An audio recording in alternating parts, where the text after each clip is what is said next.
Hi, nagaa jirtu. Ani Dirribaa Ayyaleen jedhama. Har'a segaa barumsa keenya seerluuga yookaan giraamerii afaan Ingilizii mata duree English Grammar Explained in afaan Oromoo isa jedhuun walitti deebinee jirra. Mata dureen kun egaa qabiyyeen isaa barreeffamni isaa afaan Ingiliziitiin ta'e. Ani garuu akka namootni haala salphaa ta'een hubataniif jechan afaan keenya yookaan afaan Oromootiin ibsatti kennaa. Mata dureedhuma walii galaan amma dubbachuudhaaf yaaleessaa English Grammar Explained in afaan Oromoo jedhu kana jalatti egaa mata duree addaa mata duree guddaa Parts of Speech isa jedhu irratti waliin barachaa jira jechuudha.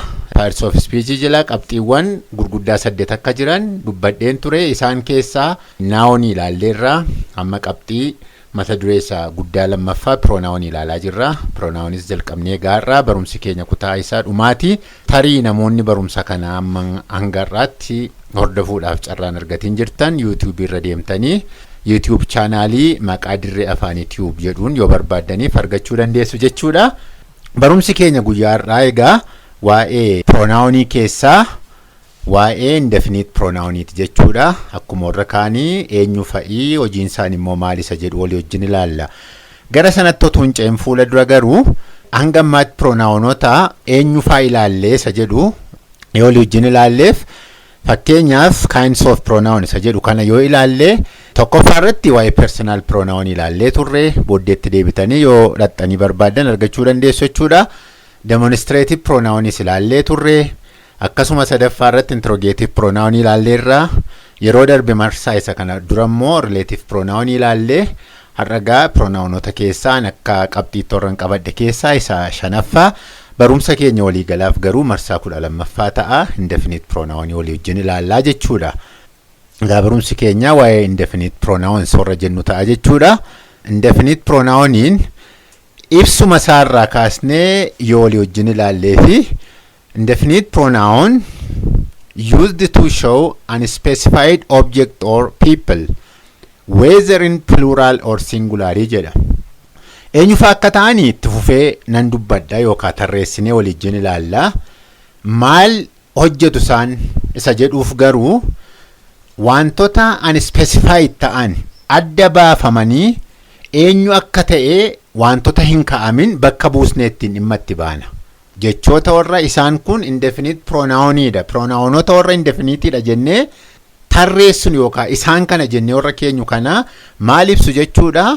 Wanti tokko nama isa ta'uu nama ta'uu isa dhiisu wanti sun adda baafamee abaluudha yookaan kana jedhamee ibsamee kaa'amootuun ta'in jechoonni suni waan waliigalaa waan unspecified ta'e tokkoti ibsuu jechuudha. Yoo nama ta'e tokko akkasumatti callisanii kan adda baafamee eenyummaan isaa leexaan isa ta'uu yookaan singulaariin isa ta'uu yookaan immoo baay'inaan yookaan pluraaliin isa ta'uu wanta yaadame tokko dubbatu malee ela abaluu kanaa jedhamee waa'ee qaama dubbatamaa jiru sanaa kun abaluudha jedhamee in ibsuu jechuudha.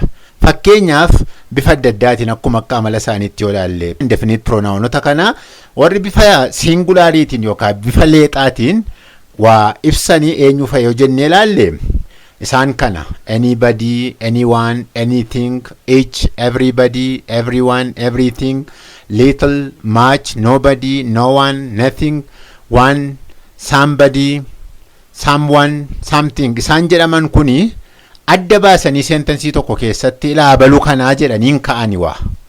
Nama isa ta'u nama dhiisuu isa ta'u yookaan objektoota garaagaraaf isa ta'ani. Tokko bifa singulaariitiin dubbatu bifa qeenxeetiin waa bakka bu'u. Lammaffaa immoo abaluu isaa kana jedhanii addaan baasanii neerani. Amala isaanii akkasitti hubachuun gaariidha. Pronounota akkasiitii jechuudha. Isaan kuni indefinite pronounii ta'anii warra singulaariidha jechuudha. Akkasuma immoo warra bifa pluraliitiin jiran yoo ilaalle immoo isaan kana both, few, many, several, others. Isaan kun immoo wanta nuyi dubbachuuf yaanne sana bifa kanaan bakka bu'u wanta baay'ee jechuudha. Garuu elaa abaluu fa'e yookaan isaan kana jedhanii namas haa ta'u wanta namas hin taane adda baasanii dubbatanii jechuudha. Yeroo bifa kanaan ofii isaanii barreeffama keessatti kaa'amanii dubbataman adda baasanii waan dubbatanii jechuudha.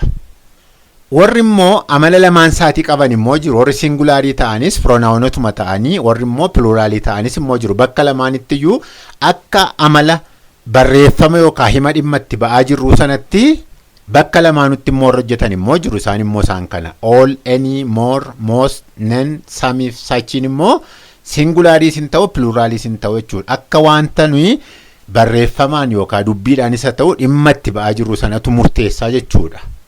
Mee tokko isaanii immoo fakkeenyaan yoo ilaalle hunduma isaanii gaa bifa fakkeenyaatti finnee ilaaluudhaaf tarii dheerachuu danda'a waan ta'eef baay'ee isaa hunduma isaa miti yoo ta'e garuu baay'ee isaa bifa seentensiitiin immoo haa ilaallu. Fakkeenyaaf warra leexaa yookaan singulaarii irraa yoo jalqabne everybody claims Finfinnee as a capital city of Oromiyaa. Namni hundumtuu jechuun tokkoon namaa namni hundumtuu Finfinneen magaalaa guddittii Oromiyaati jedhee falma yookaan gaafata. Eenyutu tokkoon nama everybody hundumtuu jechuudha. Amma kuni abaluudha jedhee nama bakka hin buusu garuu tokko namaa jedhee bifa singulaariitiin immoo everybody isa jedhu ka'aa jechuudha.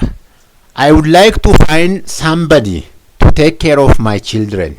Nama ta'e tokko nama ijoollee konaaf kunuunsuun barbaada. Nama ta'e tokko abaluunsaa ilaa abaluun hin barbaada jedhee maqaa kaa'ee dubbachaa jira otoo hin ta'in abbaan isaa beekamaa miti garuu nama ta'e tokko akka barbaadu yookaan akka hin barbaadu somebody inni jedhu kuni bifa singulaariitiin nama abaluunsaa hin beekamin bakka bu'ee ta'aa jechuudha. Inni kun immoo pronaawunii bifa kanaan taa'uudha jechuudha. As keessatti pronaawunii inni gara biraan immoo indefinite pronaawunii inni gara biraan immoo does anybody have her phone number?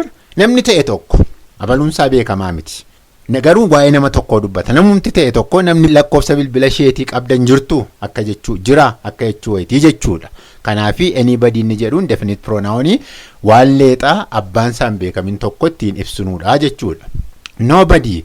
Nobody is not willing to be a soldier. Eenyuyyuu tokkoon namaa eenyuyyuu loltuu ta'uudhaaf fedhan qabu.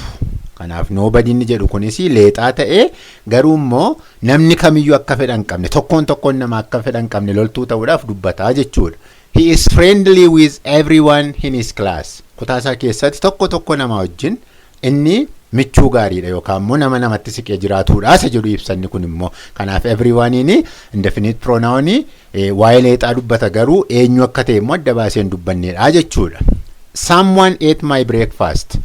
Namni hin beekne tokko garuu namni barreeffama keessatti abbaansaa kana jedhamee hin beekamin tokko namni ta'e tokko ciree kana dura nyaateeraa jechaa jira. Kanaafi someoneinis indefinite pronaawuniidha jechuudha. Itti fufnee anyone can do that. Namumti ta'e tokko nu keessaa yookaan bakka sana eessaa iyyuu ta'e namni ta'e tokko sana hojjechuu danda'a. Kanaaf anyone'inis indefinite pronaawunii abbaasaa adda baasee hin keenye garuu immoo bifa singulaariitiin nuti dhimma itti baanuudha jechuudha.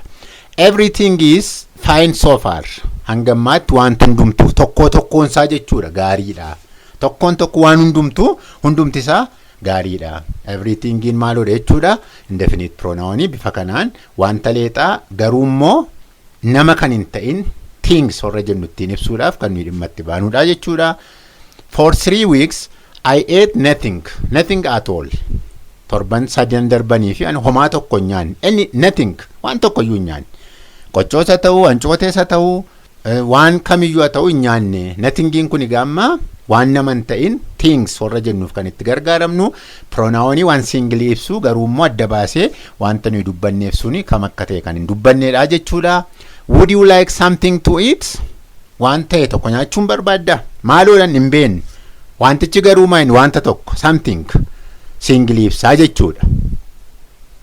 She had been a fool to think there was nothing between them. Gidduu keenya waajira jettee akka waan shakkaa turteeti jedha. Amma waa'ee hiikaasaa otoo hin ta'in anything inni jedhu kuni homtuun turre garuu isheen waanu gidduu jira jettee yaadaa turuu isheetti akka gowwoomfamaa turte wayitu dubbata. Anything inni iyyuu hin jiru. Wanti tokko iyyuu hin jiru.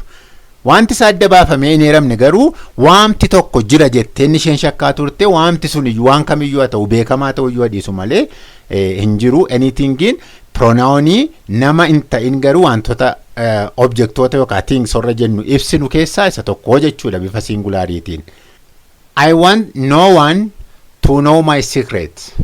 akka eenyuyyuu jechuun waan singilii ta'ee eenyuyyuu abbaa koo ta'uu danda'a, hiriyaa koo ta'uu danda'a, dhamanaa koo, ijoollee koo ta'uu danda'a, dhoksaa koo, iccitii koo beekuun barbaadu.